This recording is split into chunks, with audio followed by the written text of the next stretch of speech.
Okay, guys, I'm here bringing it to you from the boat shed. My boat shed's not as nice as some of the others. Anyway, so what I want to do is kind of give you guys a little bit of a comparison between the code, the Dagger Code medium, and Jackson Gnar medium. And so my review is going to be an average paddler. So I just got off of Wilson's. It's the first lap I've got in this at Wilson's. I don't know how many laps I've got in this in Wilson's. And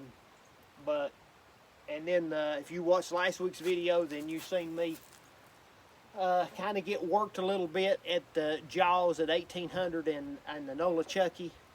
So I intentionally paddled into that hole.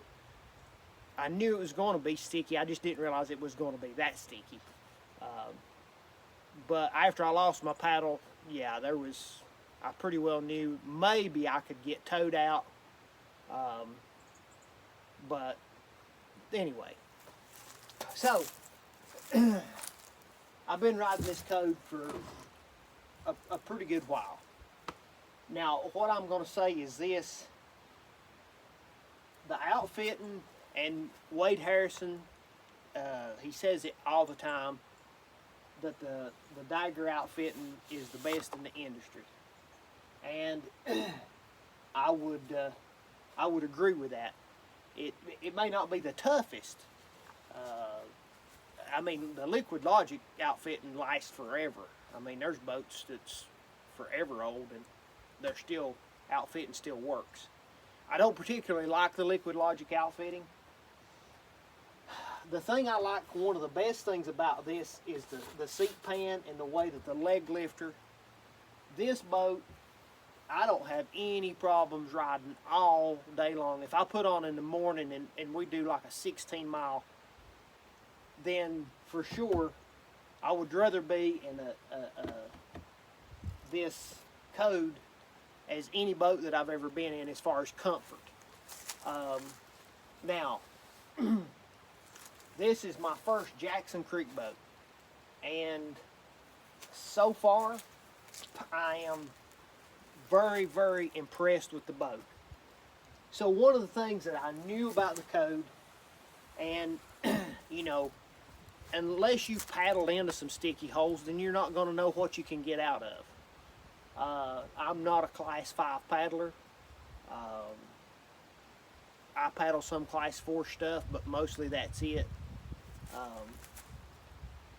So what I would say is this: if you're a beginner, I don't know about the Zen 3, but I know this boat is super, super forgiving. So this is the only boat that I've never swam out of. And I've had it in all kinds of precarious situations. I personally feel like that this boat rolls a little easier than the Jackson. That's not saying that the Jackson's hard to roll. It just seems like this one is just a touch easier. But, you know, I find as easy as this, maybe even easier to me, is my Ripper 2. So, you know, if you're having trouble rolling, just keep working on your roll.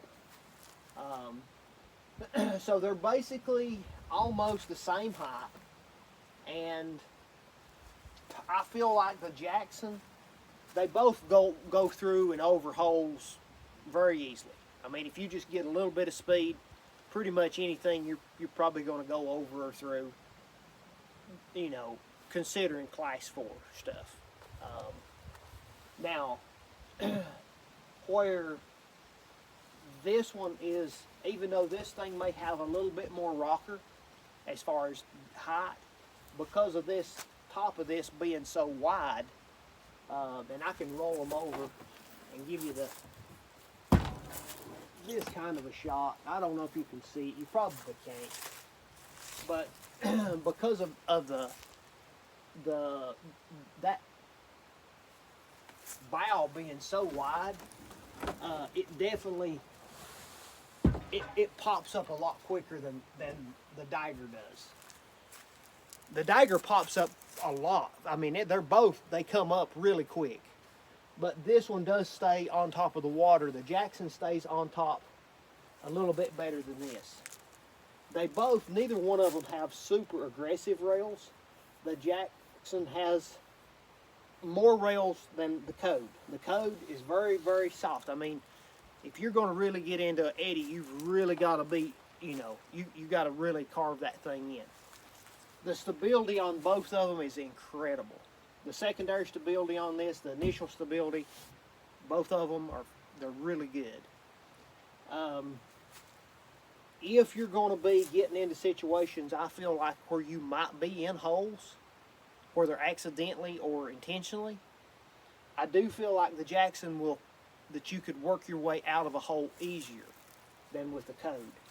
The few times that I've intentionally paddled into some holes that were sticky, I had a pretty hard time getting out. A couple of times that, I got spun around and got the tail loaded, and, it almost back-entered me, but, I come out that way. This one I've not yet got it dialed in of how exactly to do. I was almost out the other week when I got this thing up on edge and was paddling out of Jaws. I needed to try to get out the other direction though. So either boat they're really good.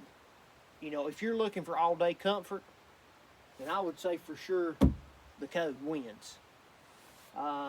If you're thinking you're going to be stuck in some holes, I think the Jackson's probably going to win. If you're going to have to carry the boats, this one is heavier than the Jackson. The Jackson's lighter. Now, with that being said, there is some things that, with the outfitting of the Code, that I like the Jackson better. And so, I know what you're probably asking, but I have sold the Code, and the reason I sold the Code is to buy the Jackson. And I'm like, I don't need 2 creek boats. I would like to keep them both, but what I like better about the Jackson than the Code is I like of course, the track, and so the Code up here where they've got this plastic step-out pillar, they don't come with a bungee. I put that one in, but a water bottle or nothing don't fit really good there, so you're limited to putting the water bottle in between your legs or your throw rope there. And the Jackson is easier to get a throw rope in here and a water bottle in here. I do like the Jackson track. I like how easily it is to adjust the thing. The rope things, I like them just fine. It's a really nice boat. Good grab handles on both. These are a little bit bigger grab handles. But they both perform really well. As far as which boat's prettier, this Vapor to me is the prettiest color that they make in the Code, and this one I like it good enough.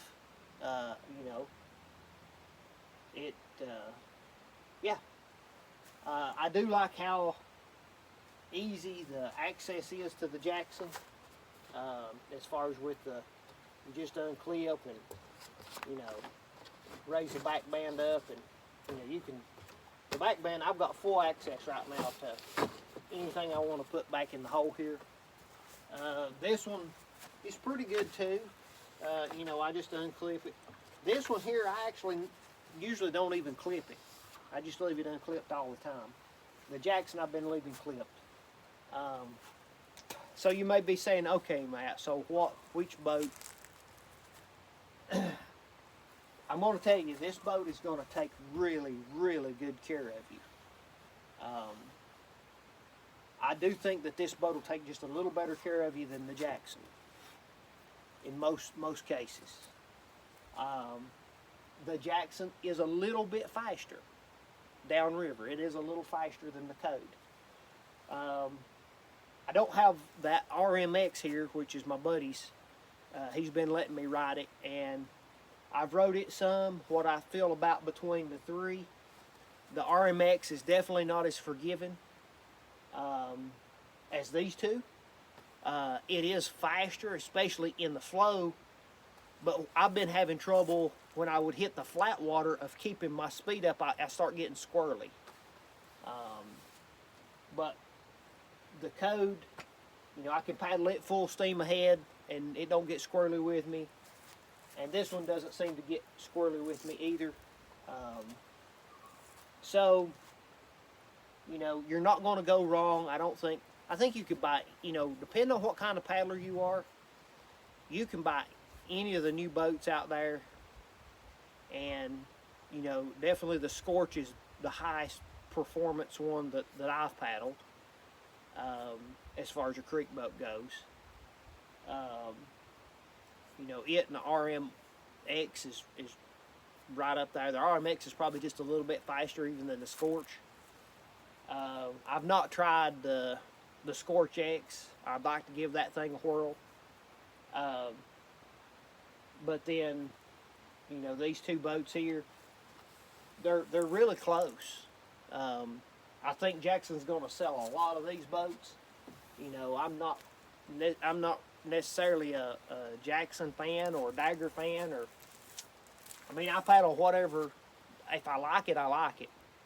And these two right here, you know, so me not being a Class 5 paddler, you know, here's what I would say, because I've only had a little bit of time in the Jackson. If you told me, Matt, you have to run Linville Gorge, and that was just no options about it, and that's what boat are you taking?